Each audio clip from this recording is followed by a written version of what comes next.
د دې سړي ایمان کامل نه دی چې پردي امانتونه خوري او لا دین لمن لا عهد له او دین د هغې سړي کامل نه دی چې په هغې کې د وعدې پابندي په چا کې نه د وعدې پابندي پکې نه. نن خلک دې د لاسه ستړی شو، وعده کوي او ماتوي، وعده کوي او ماتوي.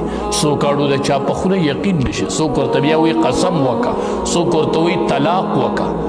د مؤمن خوشان دا دی چې په ژبه یې واده وکړه، هغه به بیا واده.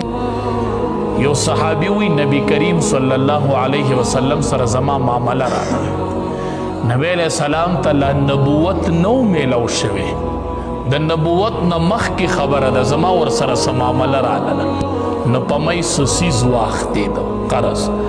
ما نبی علیه السلام ته وایي ته دلته ایثار شه، زه ځم چې دا څیز دله راوړم. نبی علیه السلام ته ما داسې وایي چې ته ایثار شه، زه دله دا څیز راوړم. وی لاړم نو ما نیر شو، نو دې کې 3 ورځې ووتلې. 3 ورځې پس چې رالم امام الانبیا لا په خپل ځای ناست دی. هله نبوت نه دی میلاو شوی، ما ته صرف دومره قدرې وي چې ډېر تکلیف ترې راله راکړو، بس ډېر تکلیف ترې راله راکړو. تا ما ته وایي زه راځم او زه انتظار کې وم، او 3 ورځې نبی علیه السلام په هغې خپل ځای ناست و. ما ته صرف ده ووایي چې ما سره دی ډېر تکلیف ترې راله دا 3 ورځې راکړه، زه په انتظار وم ته راځې ته راځې، ما له دې ډېر تکلیف راکړو. لا دین لمن لا عهد له، یو سړي کې د وعدې پابندي نه وي، ده کې دین نشته. د دین چې دی دین کامل نه دی چې د وعدې پابندي پکې نه. نو د امانت به ډېر خیال ساتو، د امانت او د وعدې به ډېر خیال ساتو. نبی کریم صلی الله علیه وسلم فرمایي وی ټوله دنیا کې الله ته خوښ ځایونه جوماتونه دي، او ټوله دنیا کې ناخوښه ځایونه بازارونه دي.